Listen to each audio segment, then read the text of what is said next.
Up on this Friday edition of Daybreak, Korea and the UAE broaden their ties, signing a number of deals related to the food, culture and medical services sectors.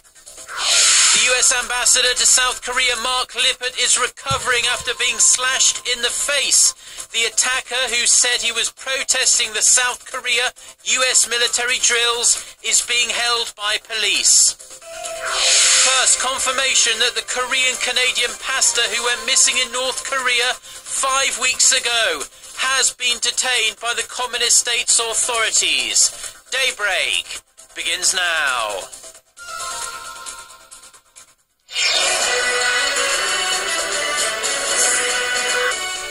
Hello and thanks for joining us. To our viewers around the world, it's 6 a.m. on Friday, March 6th here in Seoul. I'm Mark Broom and you're tuned in to Daybreak. Our top story this morning, the US ambassador to South Korea, Mark Lippert, is recovering after being slashed in the face with a knife. Local police have described the 55-year-old man who attacked Lippert on Thursday as a fringe political activist with a history of violence. Officers also raided Kim's home and an office frequented by him this morning, seizing various documents and hard drives. Hwang Sang-hee starts us off. It was a bloody attack on U.S. Ambassador to South Korea, Mark Lippert, by a man claiming to be an advocate of a reunified Korea. The attack is the first of its kind on a U.S. ambassador to South Korea. It happened as Ambassador Lippert was attending a breakfast meeting here, just across the street from the U.S. Embassy. A man now identified as 55-year-old Kim Gi-jong slashed Lippert with a 10-inch knife, leaving him with a deep cut on his right cheek and left hand. Covered in blood, the ambassador was transferred to Yonsei Severance Hospital and is now in stable condition. The suspect was arrested immediately, shouting his opposition to the ongoing military drills between Seoul and Washington that began on Monday.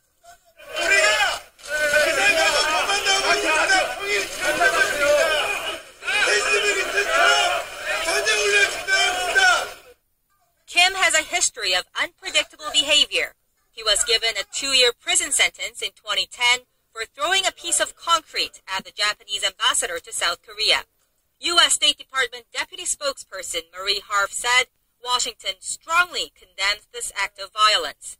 The ambassador, who is a close friend of President Barack Obama, received a phone call from the president, wishing him the very best for a speedy recovery. The South Korean government convened an emergency meeting, calling for a prompt investigation into the issue and pledging bolstered security for diplomatic missions in Seoul. The Foreign Ministry called the attack deeply regrettable, but said the latest turn of events will not leave a dent in their strong alliance. Both South Korea and the United States believe the incident will not cause any harm to our alliance. And the ambassador, well known for his activities on Twitter, tweets that he will be back ASAP to advance their alliance. Hwang Sang-hee, Arirang News. Now, U.S. Secretary of State John Kerry has called the attack on Mark Lippert senseless. Kerry has tweeted that his thoughts are with Lippert and his family at this difficult time. He added that he was grateful to the Korean people for their support for Lippert and the outpouring of well wishes. Now, US-based Korea experts mostly view the incident as a lone wolf attack and nothing that should affect Korea-US relations at the national level. Bruce Bennett, a senior defense analyst at the Rand Corporation, said the attack could actually strengthen the two countries' alliance by giving even more justification to the need for their annual joint military exercises. Also commenting on CNN, senior fellow at the Council on Foreign Relations Scott Schneider said the incident will likely strengthen public support in Korea for Seoul's alliance with Washington. And despite the attack on the US ambassador, the apparent motive for the senseless attack, 2 annual joint military exercises will continue as planned. Commander of the US Forces Korea, General Curtis Scaparotti, told reporters on Thursday that the incident will not affect the drills. Seoul and Washington will continue with the 2-week-long Key Resolve drill, which is a computer-simulated exercise, and the 8-week-long field training exercise called Foal Eagle.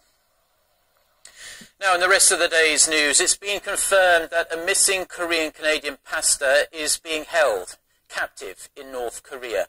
Reverend Im Hyun-soo's family says North Korea relayed the information to the Canadian government. A spokesperson for the family told CNN to ask Canadians and the international community to